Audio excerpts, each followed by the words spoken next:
स्वागत है आपका 10 कदम में। मैं हूं आपके साथ मेनका चौधरी। और जो बड़ी खबर आज की, अब यूपी पुलिस कभी भी जा सकती है पंजाब। मुख्तार अंसारी को लेने जा सकती है उत्तर प्रदेश पुलिस की टीम। यूपी के गृह विभाग के हवाले से बड़ी खबर आ रही है, किसी भी वक्त यूपी पुलिस जा सकती है पंजाब। पंजाब की रोपड़ जेल से मुख्तार को लाया जाएगा। सबसे पहले यूपी की बांदा जेल में ही शिफ्ट किया जाएगा, जहां पर रोपड़ जेल में जाने से पहले मुख्तार थे। मुख्तार अंसारी को बांदा जेल में लाने की जो तैयारी है वो भी हो चुकी है। स्पेशल बैरक में रखा जाएगा और बांदा जेल में स्पेशल बैरक की भी व्यवस्था देख ली गई है। और कभी भी यूपी पुलिस की टीम पंजाब जा सकती है, रोपड़ जा सकती है। इस वक्त रोपड़ जेल में ही है मुख्तार अंसारी और शिफ्टिंग होनी है। सुप्रीम कोर्ट ने कहा था 14 दिन का वक्त दिया था और 14 दिन का वो वक्त 8 अप्रैल तक खत्म हो रहा है। ऐसे में पंजाब सरकार की ओर से उत्तर प्रदेश को एक चिट्ठी लिखी गई और उसमें यह कहा गया है यूपी पुलिस से कि आप व्यवस्था कीजिए रोपड़ जेल से यूपी ले जाने के लिए मुख्तार अंसारी को। हालांकि इससे पहले इस बात को लेकर भी यूपी और पंजाब आमने सामने है कि आखिर किस तरह से शिफ्टिंग हो, क्योंकि यूपी पुलिस का कहना है, उत्तर प्रदेश का कहना है कि पंजाब पुलिस हवाले करे यूपी पुलिस के और यहां लेकर आए, जबकि पंजाब सरकार की ओर से कहा जा रहा है, पंजाब पुलिस की ओर से कहा जा रहा है कि यूपी पुलिस आए और मुख्तार अंसारी को लेकर जाए। इससे पहले आरोप लगते रहे पंजाब सरकार पर कि मुख्तार अंसारी को बचाने की कोशिश पंजाब सरकार कर रही है। मोहाली कोर्ट में पेशी के दौरान हमने देखा था मुख्तार अंसारी व्हील चेयर पर पहुंचे थे और ऐसे में पंजाब की ओर से जो चिट्ठी लिखी गई है उसमें इस बात का भी जिक्र है कि इस बात का ख्याल रखा जाए कि मेडिकल स्थिति क्या है मुख्तार अंसारी की और उसी तरह की वाहन की व्यवस्था की जाए मुख्तार को ले जाने के लिए। यह भी चिट्ठी में लिखी गई है ये बात भी। और मुख्तार अंसारी जिस एम्बुलेंस में मोहाली कोर्ट में पेश होने के लिए पहुंचे थे वो एम्बुलेंस पहले से ही सवालों के घेरे में है। वो एम्बुलेंस गलत तरीके से मुख्तार अंसारी इस्तेमाल कर रहे हैं, जिसे उनके परिवार ने मॉडिफाई भी कर रखा है। कई आरोपों के बीच, कई सारे सवाल जवाब के बीच मुख्तार अंसारी को अब यूपी लाने की कवायद और तेज हो गई है। अजीत हमारे साथ है। अजीत, कब तक यूपी पुलिस की टीम जा सकती है पंजाब? देखिए, बिल्कुल जिस तरह से पंजाब सरकार की तरफ से चिट्ठी लिखी गई थी उसको लेकर यूपी के गृह विभाग प्रमुख सचिव जो एसीएस होम है अवनीश अवस्थी की तरफ से जो जानकारी मिली है कि यूपी सरकार तैयारी करे और यूपी सरकार सुप्रीम कोर्ट की गाइडलाइन के मुताबिक अब यूपी सरकार जाएगी और पंजाब की रोपड़ जेल से मुख्तार अंसारी को हैंडओवर करेगी और वापस बांदा जेल लाएगी। सीधे तौर पर गृह विभाग के जो बड़े अफसर हैं उनका साफ तौर पर यह कहना है कि अब हमें जो सुप्रीम कोर्ट ने आदेश दिया था लेकिन पंजाब सरकार को, यूपी सरकार को मुख्तार को हैंडओवर करना था, उसके लिए चिट्ठी उन्हें प्राप्त हो गई है। लिहाजा चिट्ठी मिलने के बाद अब यूपी सरकार के जो गृह विभाग है और पुलिस विभाग यानी एसीएस होम और डीजीपी के बीच वार्ता चल रही है और उसके बाद एक टीम, स्पेशल टीम बनाई जाएगी जो मुख्तार अंसारी को रोपड़ जेल से हैंडओवर करेगी और उन्हें भारी सुरक्षा के बीच जो बांदा जेल है वहां लाया जाएगा। बांदा की जेल में बकायदा एक स्पेशल बैरक और स्पेशल सेल बनाया गया है। हालांकि सुप्रीम कोर्ट ने अपनी गाइडलाइन में कहा है कि मुख्तार को अगर किसी प्रकार की स्वास्थ्य की दिक्कत होती है तो सुप्रिंटेंडेंट, जेल ऑफ सुप्रिंटेंडेंट जो बांदा है वो उनकी पूरी जिम्मेदारी होगी। तो उन सब बिंदुओं को ध्यान में रखते हुए यूपी का गृह विभाग देर शाम तक या कभी भी एक पूरी टीम बनाकर पुलिस की अगुवाई में पंजाब भेज सकता है। यानी अगले 24 से 48 घंटे में किसी भी वक्त मुख्तार अंसारी को रोपड़ जेल से हैंडओवर कर यूपी की बांदा जेल यूपी पुलिस लाएगी। जी, ऐसे में अजीत, जिस मामले में मोहाली कोर्ट में पेशी हुई थी मुख्तार अंसारी की, उस मामले की अगली सुनवाई 12 तारीख को है, तो वो प्रक्रिया क्या होगी? देखिए, जो पंजाब सरकार ने यूपी के अपर मुख्य सचिव गृह अवनीश अवस्थी को चिट्ठी लिखी है उसमें 12 अप्रैल का जिक्र किया है, जिसमें मुख्तार अंसारी की मोहाली कोर्ट में पेशी होनी। उसमें साफ तौर पर कहा गया कि उस दिन की पेशी यूपी सरकार वीडियो कॉन्फ्रेंसिंग के जरिए कराएगी। यानी आगे जो भी पेशी होगी मोहाली कोर्ट में मुख्तार अंसारी के ऊपर जो केस चल रहा है पंजाब में फिरौती का, उसकी वीडियो कॉन्फ्रेंसिंग के जरिए कराया जाएगा, ना कि उन्हें पंजाब भेजा जाएगा। तो यूपी सरकार पूरी तरह से तैयार है। गृह विभाग की तरफ से बड़े अधिकारी, पुलिस के बड़े अधिकारी, उन्होंने पूरी तैयारी कर ली और एक टीम बनाई जा रही है। जो स्पेशल टीम होगी वो मुख्तार को जाएगी और रोपड़ जेल से उन्हें हैंडओवर करेगी और सीधे बांदा जेल लाएगी, क्योंकि बांदा जेल से ही पंजाब पुलिस उन्हें पंजाब ले गई थी, रोपड़ जेल ले गई थी और सुप्रीम कोर्ट ने भी कहा उन्हें बांदा ही भेजा जाए। बांदा जेल में बिल्कुल अजीत, माने कि अब जब मुख्तार उत्तर प्रदेश में लौट आएगा तो एक बार फिर यहां पर मामले तेजी से उस पर सुनवाई शुरू हो जाएगी। देखिए बिल्कुल 2 दर्जन 46 मामले ऐसे हैं जो मऊ और गाजीपुर मिलाकर हैं, जो इस वक्त मुख्तार अंसारी पर चल रहे हैं, और कई सारे बड़े मामले हैं। अगर आप देखें कृष्णानंद राय की हत्या का मामला, जिसमें बीजेपी विधायक लगातार सवाल खड़ी कर रहे हैं, अलका राय, इसके अलावा जो ठेकेदार मन्ना सिंह की हत्या हुई है मऊ में, उनके भाई अशोक सिंह लगातार सवाल खड़े कर रहे हैं। तो ऐसे बहुत सारे लोग हैं जिनकी जमीनों को कब्जा किया या जिनके परिवार के लोगों की हत्या का आरोप मुख्तार अंसारी के ऊपर है, और जो लगातार यूपी सरकार कह रही थी केस प्रभावित हो रहा है। तो मुख्तार के आने से इन केसों की सुनवाई जल्दी होगी और फास्ट ट्रैक अदालत में इनके फैसले भी जल्दी होंगे। बिल्कुल, तो इन पर फैसला हो सकेगा जल्द। धन्यवाद इस वक्त अजीत पूरी जानकारी देने के लिए। और जो सवाल, जो शंकाएं मुख्तार अंसारी की ओर से उठाए गए हैं कि उनकी जान को खतरा हो सकता है, साथ ही कुछ लोग उत्तर प्रदेश में भी हैं जो मुख्तार और मुख्तार के परिवार से अपनी जान को खतरा बता रहे हैं, उन पर भी सुरक्षा के खास इंतजाम किए जा रहे हैं। पल पल की खबर मुख्तार अंसारी से जुड़ी हम आपको देते रहेंगे। इस वक्त एक और जो बड़ी खबर है, चिंता की बात है, वो है कोरोना। कोरोना पर बड़ी खबर आपको दे दे। पूरे देश में बीते 24 घंटे में 513 लोगों की मौत कोरोना की वजह से हो चुकी है। 24 घंटे में 93,249 नए मामले सामने आए। ठीक एक साल पहले जो हालात थे उससे ज्यादा गंभीर इस वक्त की स्थिति नजर आ रही है, जिस रफ्तार से कोरोना के मामले हर दिन सामने आ रहे हैं। केंद्रीय स्वास्थ्य मंत्रालय की ये रिपोर्ट है। पूरे देश में 6,91,597 एक्टिव केस इस वक्त मौजूद है और अब तक मृतकों की संख्या 1,64,623 हो चुकी है। अब तक 7,59,79,651 को वैक्सीन की डोज भी दी जा चुकी है। लेकिन वैक्सीन की रफ्तार अब भी भारत में बहुत कम है। इसकी जो फीसदी है वो कम है और उसे रफ्तार को बढ़ाने की कोशिश भी लगातार चल रही है। अलाउद्दीन हमारे सहयोगी लखनऊ से इस वक्त हमारे साथ मौजूद है। अलाउद्दीन, एक तरफ तो वैक्सीनेशन का काम तेजी से हो रहा है, अब तो 45 के पार लोगों को भी वैक्सीन की डोज दी जा रही है, और दूसरी तरफ जिस तरह से आंकड़े बढ़ रहे हैं, कोरोना के आंकड़े बढ़ रहे हैं, तो इस बार क्या रणनीति होगी कि इस पर कंट्रोल किया जा सके? देखिए, बात अब लगभग साफ हो चुकी है कि लोगों को कोविड प्रोटोकॉल का उल्लंघन जब तक जारी रखेंगे चीज़ें बेहतर नहीं हो पाएंगी, क्योंकि वैक्सीनेशन को लेकर के जो विशेषज्ञों की राय अब तक बनी है उसमें बात कही जा रही है कि वैक्सीन 70 से 75% कारगर है और ख़ास तौर से एंटीबॉडी बनाने में सक्षम है। लेकिन जिन लोगों को कोविड पॉजिटिव दोबारा वैक्सीन लगाने के बाद भी हो रहे हैं, ऐसा माना जा रहा है कि उसकी जो हायर लोड की क्षमता है वायरस की, वो वैक्सीन लगाने की वजह से कम हो जाती है और बहुत सारे लोगों को कोविड पॉजिटिव नहीं हो रहे हैं वैक्सीन की वजह से। लेकिन ऐसा नहीं है कि वैक्सीन लगाने के बाद भी केसेस नहीं आ रहे हैं।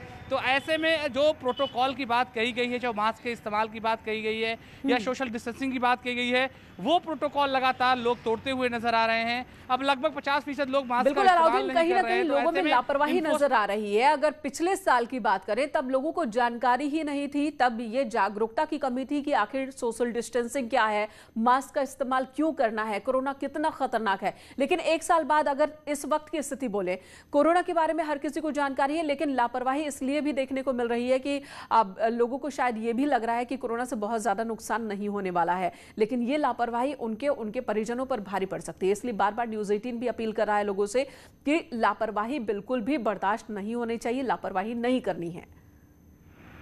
तो धन्यवाद अलाउद्दीन इस वक्त पूरी जानकारी देने के लिए। मास्क लगाएं, सोशल डिस्टेंसिंग का पालन करें, इस वक्त सबसे बड़ी दवाई यही है। और एक और बड़ी खबर गाजियाबाद से, जहां पर प्लॉट को लेकर 2 भाइयों के परिवारों के बीच जमकर मारपीट हुई है। इस मारपीट में 2 महिलाएं गंभीर रूप से जख्मी हुई, उन्हें इलाज के लिए हॉस्पिटल ले जाना पड़ा है। तो गाजियाबाद में प्लॉट के विवाद में 2 भाइयों में ही मारपीट। तस्वीरें इस वक्त आपके सामने हैं, सीसीटीवी फुटेज आप देख रहे हैं, जहां पर महिलाओं को भी पीटा जा रहा है। लाठी डंडों से एक दूसरे पर हमला कर दिया इन्होंने, और 2 महिलाएं इस मारपीट में जख्मी हुई हैं। ये आप देख रहे हैं इस शख्स को, जो कि हॉकी स्टिक से और डंडे से महिलाओं को पीटता हुआ नजर आ रहा है। और दूसरे परिवार की महिला भी पीछे नहीं है इस मारपीट में, और इस मारपीट में 2 महिलाएं जख्मी हुई हैं बुरी तरह से, जिन्हें हॉस्पिटल ले जाना पड़ा है। बताया ये जा रहा है कि प्रॉपर्टी को लेकर विवाद था, और इसी विवाद में दोनों भाई और दोनों भाइयों के परिवार एक दूसरे पर जानलेवा हमला करते हुए। बहुत ही दर्दनाक ये तस्वीर। और इस वक्त एक और बड़ी खबर रामपुर से, जहां पर डांस बंद कराने गई पुलिस टीम पर हमला हो गया है। ग्रामीणों ने लाठी डंडे से पुलिस टीम पर हमला कर दिया। इस मामले में पुलिस ने 46 आरोपियों के खिलाफ केस दर्ज किया है, 9 को गिरफ्तार भी किया गया है। तो यहां पर डांस चल रहा था और बालबालाओं के डांस और यहाँ पर कोरोना प्रोटोकॉल का पालन भी नहीं हो रहा था और छेड़खानी की तस्वीरें भी आप देख रहे हैं। जब इसी की शिकायत के बाद पुलिस पहुंचती है मौके पर इस डांस को बंद कराने के लिए, तो पुलिस टीम पर ही गांव वालों ने हमला कर दिया और इस हमले में कई पुलिसकर्मी जख्मी भी हुए हैं। 46 के खिलाफ पुलिस ने मामला दर्ज किया है। 9 लोगों की गिरफ्तारी हुई है। विशाल सक्सेना हमारे साथ मौजूद है। विशाल, इस कार्यक्रम का आयोजन किसने करवाया था और फिर किस तरह से वो नौबत क्यों आ गई कि गांव वालों ने पुलिस टीम पर हमला कर दिया? देखिए, ये कोतवाली शाबाद का किशनपुर गांव है, तो जहां पर जो थे शादी थी और एक शादी से एक दिन पहले जो था डांस पार्टी का आयोजन किया गया था, जिसमें बालबालाओं को, लड़कियों को बुला करके वहां डांस कराया जा रहा था। तो काफी लोगों की भीड़ वहां पे तादाद थी। तो कोविड-19 के जो नियम थे उनका बिल्कुल अनदेखी की जा रही थी। तो पुलिस जो थी उनको रुकवाने करके लिए गई थी, जिससे रुकवाने के बाद जो था गाँव वालों में पहले नोकझोंक हुई। उसके बाद जो थे गाँव वालों ने इकट्ठा होकर के पुलिस पे लाठी डंडों से उनसे हमला कर दिया, पथराव कर दिया, जिसमें एक पुलिसकर्मी जो है वो घायल भी हुआ है। और उसके बाद पुलिस ने जो है कार्यवाही करते हुए इसमें 46 लोगों को जो है क्या कहते हैं नामजद किया है और 150 लोगों को जो है अज्ञात में मुकदमा दर्ज किया है। जी, 150 लोगों के खिलाफ मुकदमा दर्ज हुआ है, अज्ञात 150 लोगों के खिलाफ। क्या उस शख्स को भी गिरफ्तार किया जा सका है जिसके घर पर यह आयोजन था? जी बिल्कुल, क्योंकि अभी जिस समय की ये घटना थी, पूरा जो गांव के लोग थे वो क्या कहते हैं सारे लोग इधर उधर हो गए थे। तो पुलिस ने दबिशें देकर के जो है केवल 9 लोगों को इसमें गिरफ्तार किया। बाकी के लिए दबिश दी जा रही है। जी, धन्यवाद इस वक्त पूरी जानकारी देने के लिए विशाल। और एक और बड़ी खबर मुख्तार अंसारी से ही जुड़ी हुई, जल्द यूपी लाया जाएगा। मुख्तार अंसारी को जेल के अधिकारी लेकर आएंगे उत्तर प्रदेश। सड़क मार्ग से ही, सड़क के रास्ते से ही मुख्तार अंसारी की शिफ्टिंग होगी। तैयारी पहले से ही पूरी कर ली गई है। जो औपचारिक था पेपर वर्क, उसकी अब तैयारी में उत्तर प्रदेश की पुलिस। और अब यूपी पुलिस लेकर आएगी बहुत जल्द मुख्तार अंसारी को उत्तर प्रदेश के बांदा जेल में, जहां पर स्पेशल बैरक में भी व्यवस्था कर दिया गया है। स्पेशल बैरक में व्यवस्था कर दी गई है मुख्तार अंसारी को रखने की। मुख्तार अंसारी को बहुत जल्द यूपी पुलिस की टीम उत्तर प्रदेश लेकर आएगी। 8 तारीख तक लेकर आना है, उससे पहले ही लेकर आने की कवायद शुरू की जा रही है। और जो बड़ी खबर इस वक्त हम आपको दे रहे हैं कि सड़क के रास्ते से ही मुख्तार अंसारी को रोपड़ जेल से बांदा जेल तक लाया जाएगा। मुख्तार अंसारी पर यह बड़ी खबर इस वक्त, सड़क रास्ते से ये शिफ्टिंग होगी। सड़क मार्ग से ही मुख्तार अंसारी को पंजाब की रोपड़ जेल से उत्तर प्रदेश की बांदा जेल तक लाया जाएगा। अजीत हमारे साथ है। अजीत, ये कंफर्म हो गया, सड़क मार्ग से ही शिफ्टिंग होगी? देखिए, बिल्कुल मुख्तार अंसारी को बाय रोड ही लाया जाएगा, क्योंकि यूपी के जो गृह विभाग है, पुलिस विभाग है, उन्होंने तय कर लिया, बाकायदा एक टीम बनाई जाएगी। इसीलिए पंजाब सरकार ने अपनी चिट्ठी में भी लिखा है, उन्होंने वाहन का जिक्र किया हुआ है। मैंने कहा उस चिट्ठी में साफ तौर पर उन्होंने कहा कि वाहन का प्रबंध किया जाए, व्यवस्था की जाए और उनके स्वास्थ्य को लेकर विशेष ध्यान रखा जाए। तो ये तय हो गया कि मुख्तार को सड़क मार्ग से लाया जाएगा और बाकायदा एक स्पेशल टीम बनाई जाएगी, स्पेशल सेल बनाया जाएगा जो मुख्तार को हैंडओवर करेगा, जिसमें जेल विभाग के भी अधिकारी को शामिल किया जाएगा। लेकिन पूरी जिम्मेदारी यूपी पुलिस के ऊपर होगा। वो लाकर बांदा जेल में जेल सुपरिंटेंडेंट को हैंडओवर करेंगे। जो डीजी जेल है आनंद कुमार, उन्होंने पूरी इसकी तैयारी कर रखी है। जो अजीत, अब सवाल ये है कि क्या ये शिफ्टिंग यूपी पुलिस की गाड़ी में या फिर एम्बुलेंस में ही? बीते दिनों एम्बुलेंस में ही घूमते दिख रहे हैं ये।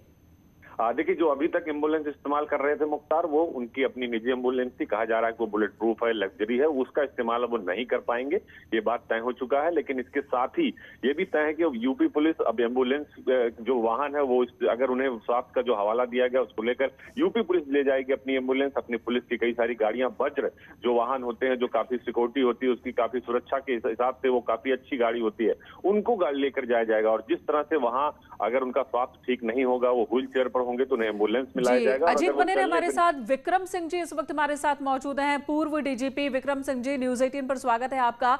और अब तैयारी हो रही है, पंजाब पुलिस ने चिट्ठी लिख दी यूपी को कि आप लेकर जाइए मुख्तार अंसारी को। कब तक शिफ्टिंग हो सकती है, आपके पास कुछ खबर आ रही है क्या? मेनका जी नमस्कार। मैं समझता हूं सबसे प्रथम यह है कि माननीय सर्वोच्च न्यायालय के आदेशों का निष्ठापूर्वक अक्षरशः पालन, और चूंकि 2 हफ्ते का समय दिया गया था जी, अगर पंजाब सरकार ने सौहार्दपूर्ण तरीके से अनुरोध किया है तो तदनुसार यूपी पुलिस को वरिष्ठ स्तर के अधिकारी पे, गार्ड एंड एस्कॉर्ट टूर्स में अगर सब इंस्पेक्टर है, मेरा परामर्श होगा कि अब ये मामला चूंकि इतना हाई प्रोफाइल हो गया है, आईजी स्तर से ऑटोमेटिक वेपन्स के साथ बेहतर तो ये होगा कि एयर से अगर जाए तो ज्यादा अच्छा रहेगा। बनिस्बत इसकी कि हम उस क्योंकि पहले भी हम लोगों ने ऐसे प्रकरणों में यूपी गवर्नमेंट के स्टेट ट्रेन का इस्तेमाल किया है। मेरा परामर्श होगा दुनिया भर के आरोप प्रत्यारोप से अच्छा है स्टेट ट्रेन में आईजी के नेतृत्व में एस्कॉर्ट के साथ सकुशल उनको रोपड़ से बांदा जेल या जहां भी पहुंचाना है गंतव्य तक पहुंचाएं। जिस तरह की हेकड़ी मुख्तार अंसारी दिखाता रहा, जिस तरह की उसकी तूती बोला करती थी, और अब वो घुटनों पर नजर आ रहा है। हमने देखा मोहाली अदालत में पेशी के दौरान एम्बुलेंस में व्हील चेयर पर। तो क्या लगता है कि आगे भी इसी तरह की व्यवस्था होगी जब रोपड़ से इनको यहाँ लाया जाएगा? मेनका जी, राजनेता क्या स्वांग रचने, ये अकेले बाहुबली या राजनेता नहीं जो व्हील चेयर का तात्कालिक रूप से प्रयोग कर रहे हैं। ये व्हील चेयर तो एक बहाना है, एक सहानुभूति लेने का, कोर्ट के समक्ष एक अपनी रुग्णता का प्रदर्शन करना। हो सकता है रुग्ण, हो सकता है ना, मैं उस पर टिप्पणी नहीं करूंगा। मेडिकल बोर्ड आएगा, उनका भली भांति परीक्षण करेगा, एक एक बीमारी की समीक्षा करके मेडिकल रिपोर्ट बनेगी, और जब पहुंचेंगे उत्तर प्रदेश जेल के पहले फिर एक मेडिकल परीक्षण होगा। और हम लोग चाहते हैं कि जो भी उनके मानवाधिकार संबंधित संवैधानिक अधिकार हैं वो पहले और पूरे उसको पूर्ण किए जाएं। लेकिन व्हील चेयर की आड़ में पहले तो आप जो है खुली जीप में घूम करके दबंगई और गुंडागर्दी करते थे। 40 से ज्यादा अपराध आपके ऊपर हैं, आपके नाम पे चौथ वसूली जाती थी। तो अब व्हील चेयर पे अगर आ गए हैं तो प्रभु की जैसी इच्छा, जल्दी ठीक हो। हम सब की किसी से कोई व्यक्तिगत कोई दुश्मनी नहीं है, लेकिन कानून अपना काम भली भांति करेगा।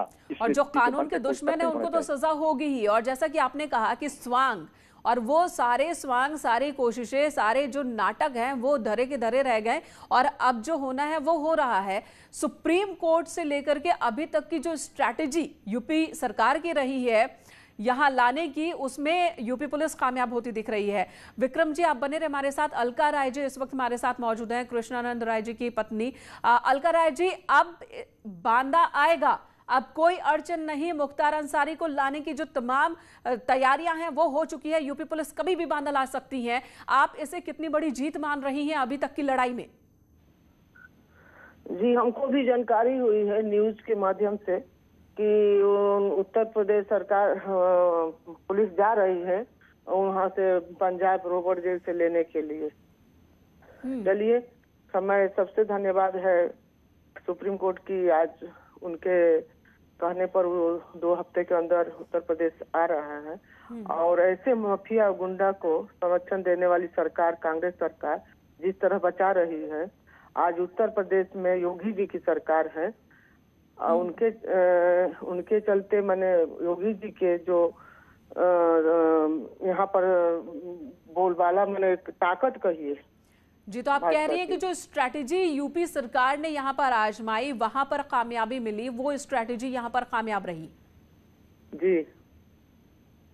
और अब जो 40 से ज्यादा मुकदमे दर्ज है मुख्तार अंसारी के खिलाफ, उन मामलों में सुनवाई तेजी से हो सकेगी और जो पीड़ित है उनको इंसाफ तेजी से मिल सकेगा। जी जी, न्यायालय के द्वारा जो लोग जिन जिन लोगों का कोर्ट में जितने भी केस है और सबका न्यायालय के द्वारा उन लोगों को न्याय मिलेगी जी।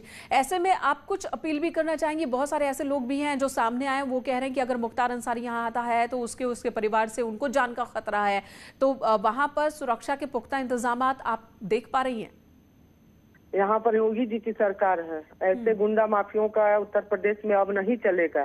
सारे गुंडा माफिया जेल के अंदर कैद रहेंगे, और उनके जितने गुर्दे बाहर घूमते थे जब सत्ता में रहे हैं, अब सत्ता में नहीं है, विधायक हैं, ठीक हैं, लेकिन आज योगी जी की सरकार है, आज योगी जी की सरकार है, भाजपा की सरकार है। ऐसा गुंडा माफिया आज प्रदेश में नहीं चलेंगे, उनका कोई बोलबाला नहीं रहेगा।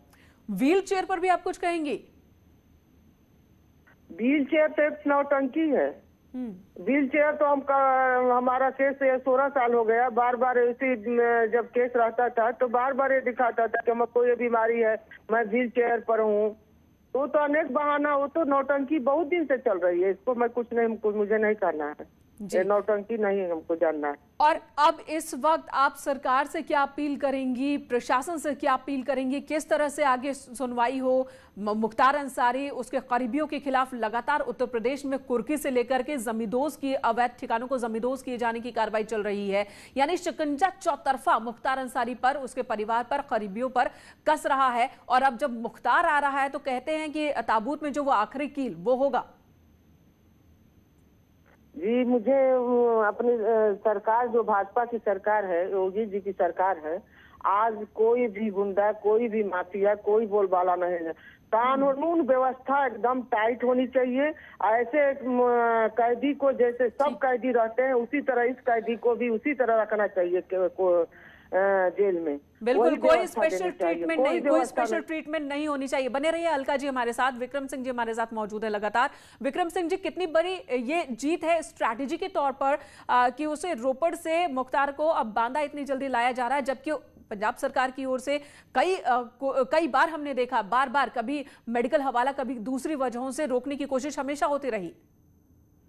मेनका जी, सम्मानीय अलका जी को प्रणाम करते हुए मैं ये कहूंगा ये बहुत बड़ी जीत है और इसमें पूरी स्ट्रेटजी के साथ सुप्रीम कोर्ट में तो पंजाब सरकार ने जो शीर्षस्थ एडवोकेट से वहां करोड़ों रुपए खर्च करके सरकारी खर्चे पर बचाने की कोशिश की, निष्फल रहे। क्योंकि मैं स्वयं साल और दशकों तक इस समस्या से जूझता रहा हूं और 99% प्रदेश शासन को पराजित होना पड़ा। वाकई तो सारी कोशिश एक सरकार की